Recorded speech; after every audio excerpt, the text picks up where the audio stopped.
He's an African-American radio pioneer who is now retired and living in Georgia, but he made his mark in Fort Wayne. Tonight, we reveal the hidden history of the man who owned and operated the first urban contemporary radio station in Northeast Indiana. Today's hottest music. Hot 1079. It's touted as one of the hottest radio stations in Fort Wayne. But Hot 1079 wasn't always Hot 1079. The numbers used to be synonymous with Fort Wayne's first urban contemporary radio station. It had the same call letters, but instead of being hot, it was FOXY. FOXY 107.9, Summit City Soul. And longtime radio personality B.J. Steele was part of it. Isn't that real love from Jody Watley as B.J. Steele? I need you bad. When he gave me the job as program director, he said, it's yours now, don't screw it up. I go, okay.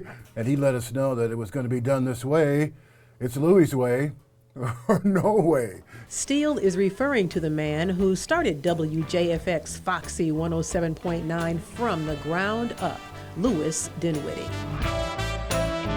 And I never could understand why we didn't have a minority radio station in Fort Wayne. Born in St. Louis, Missouri in 1935, Dinwiddie grew up in Fort Wayne. He helped lead Central Catholic High School to a state football championship in 1950 and later spent 4 years in the Air Force. When I got home from the service, it was kind of rough, which was in 1956. Fort Wayne was, school was still segregated to a point. He spent years trying to find himself. He worked in a steel mill, sold insurance, and even ran a clothing store. But he found his niche through an ad in the classifieds. And so they had this ad in there, it's classified. It said that own your own radio station without an FCC license. And so I said, what the heck? I sent him the $5. And he sent me these 3 little manuals. And one of the articles in the manual was talking about cable radio.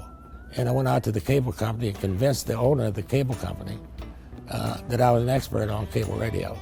Even though he wasn't, Dinwiddie worked with a few investors to set up a cable radio station in the 1980s. In 1990, he made the jump to FM. I went from cable radio to FM radio. A license became available, was opened up to minorities in the late 80s and early 90s. And so I applied with no money. But local advertisers helped the station make money. WJFX FOXY 107.9 broadcast local urban programming that catered to African Americans. For a decade, Dinwiddie made local headlines, spinning records and CDs. Then in 1999, he sold the station. God is good.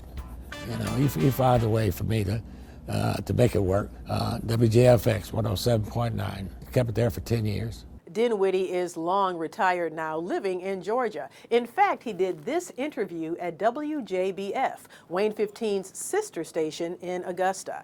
His radio days are long behind him now, but his contributions did pave the way for national recognition. I was just inducted into the National Black Broadcasters Hall of Fame in October in Atlanta, which was a recognition for me being the first black cable radio station in the United States.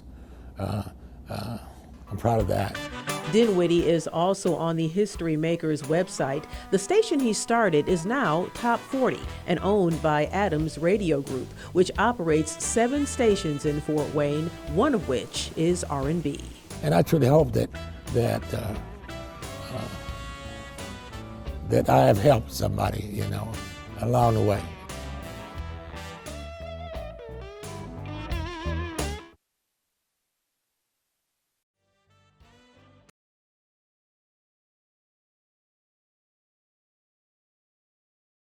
With this hidden history moment, I'm Tara Brantley.